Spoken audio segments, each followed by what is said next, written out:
Bonjour à tous, ici Arnaud pour un nouvel épisode de votre podcast Le Pharmapreneur.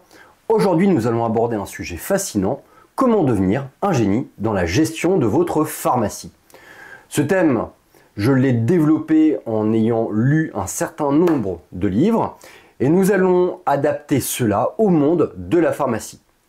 Beaucoup pensent qu'être un génie dans son domaine est une question de talent naturel, mais en réalité, cela repose souvent sur des stratégies et des efforts constants. Nous allons découvrir ensemble 6 clés pour développer un véritable savoir-faire entrepreneurial en pharmacie et ainsi faire croître votre officine. Tout d'abord, il va falloir identifier son domaine de génie. Le premier point essentiel est donc de savoir dans quoi vous excellez naturellement. Dans une officine, certains seront doués pour la relation avec les patients, d'autres pour la gestion financière ou l'optimisation des stocks. La clé est donc de trouver ce qui vous passionne et ce dans quoi vous avez des talents, car c'est là que vous pourrez maximiser votre potentiel. Prenons un exemple concret, si vous avez un don naturel pour la logistique, votre génie peut s'exprimer en améliorant la gestion des stocks, ce qui réduira les pertes et augmentera la rentabilité de l'officine. Si votre force, elle est dans la relation humaine, vous pourriez exceller dans la fidélisation de vos clients grâce à une approche centrée sur leurs besoins. Identifiez donc votre zone de confort et bâtissez dessus. Le deuxième élément est de savoir s'entourer de génies. L'une des stratégies les plus puissantes est de vous entourer donc des meilleurs. Dans la pharmacie, cela signifie participer à des formations, rencontrer d'autres titulaires qui réussissent ou même suivre des experts dans d'autres secteurs connexes comme le marketing ou le management. Plus vous vous exposez à des personnes qui réussissent, plus cela élèvera vos standards. Je me souviens par exemple d'une rencontre avec un pharmacien à Paris lors d'une formation avec l'ESSEC organisée par Biogarant qui avait automatisé une grande partie de sa gestion des stocks et de ses commandes. Son approche m'a poussé à repenser complètement la manière dont je gérais la pharmacie. S'entourer de talents pousse à devenir meilleur car vous allez vous comparer à des références plus élevées. Le troisième point, c'est de se consacrer sur les petites améliorations. En effet, les génies ne cherchent pas à tout transformer du jour au lendemain, ils se concentrent sur les détails et les améliorations progressives. Dans la gestion d'une pharmacie, cela peut signifier revoir régulièrement les processus internes, l'amélioration du service client, l'optimisation des plannings, l'ajustement des marges bénéficiaires sur certains produits. Cela rejoint l'idée du Kaizen, une méthode japonaise qui prône des améliorations continues.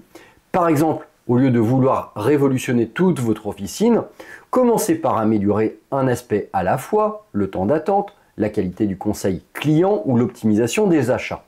Chaque petite amélioration cumulée aura un impact énorme à long terme. Quatrième point, pensez à investir du temps et de l'effort. On parle souvent de la règle des 10 000 heures. Pour devenir un expert dans un domaine, il faut y consacrer du temps. La gestion d'une pharmacie ne fait pas exception. Si vous voulez être le meilleur dans la gestion d'une officine, vous devez investir non seulement du temps dans votre métier, mais aussi dans des activités périphériques comme la formation continue, la gestion de personnel ou encore le suivi des réglementations. Prenons l'exemple des relations avec les grossistes. Si vous êtes un expert dans la négociation de vos achats, et dans la gestion de vos approvisionnements, vous pouvez augmenter significativement vos marges. Mais cela ne se fait pas en un jour, c'est le résultat d'un travail continu. Le succès vient avec le temps, mais également la pratique. Cinquième élément, pensez à lier votre travail à une cause encore plus grande.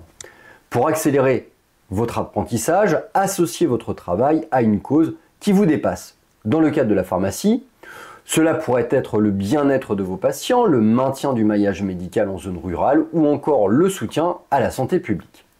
Par exemple, certains pharmaciens investissent dans des actions de prévention ou de dépistage local. L'impact de ces initiatives dépasse la simple gestion de l'officine et donne un sens plus profond à votre activité quotidienne. En alignant votre travail avec une cause encore plus grande, vous allez vous motiver à toujours faire mieux. Sixième point, pensez à reconnaître et à valoriser votre talent. C'est un point essentiel pour libérer votre génie, c'est celui d'accepter et de reconnaître vos talents. Beaucoup d'entre nous ont tendance à minimiser leurs compétences. Si vous êtes doué dans la gestion d'équipe ou dans la relation client, acceptez-le et travaillez à perfectionner ces talents. Dans la pharmacie, reconnaître vos points forts vous permettra non seulement d'être plus performant, mais aussi de mieux déléguer les tâches dans lesquelles vous excellez moins. Si vous êtes excellent en gestion mais moins à l'aise en marketing, il est peut-être temps de confier cette partie à quelqu'un de plus compétent dans ce domaine. Pour conclure, en appliquant ces 6 clés, vous pouvez vous positionner comme un véritable génie dans la gestion de votre officine. Identifiez vos forces, entourez-vous des meilleurs, améliorez-vous continuellement, investissez du temps, reliez votre travail à une cause encore plus grande et valorisez vos talents. En mettant tout cela en place, vous verrez non seulement votre pharmacie prospérer, mais aussi votre satisfaction personnelle croître en tant qu'entrepreneur. Merci de m'avoir écouté, je vous dis à très bientôt pour un nouvel épisode du podcast Le Pharmapreneur. Si vous avez apprécié cet épisode, pensez à le partager avec vos collègues et à vous abonner pour ne manquer aucun de nos futurs podcasts. À très bientôt.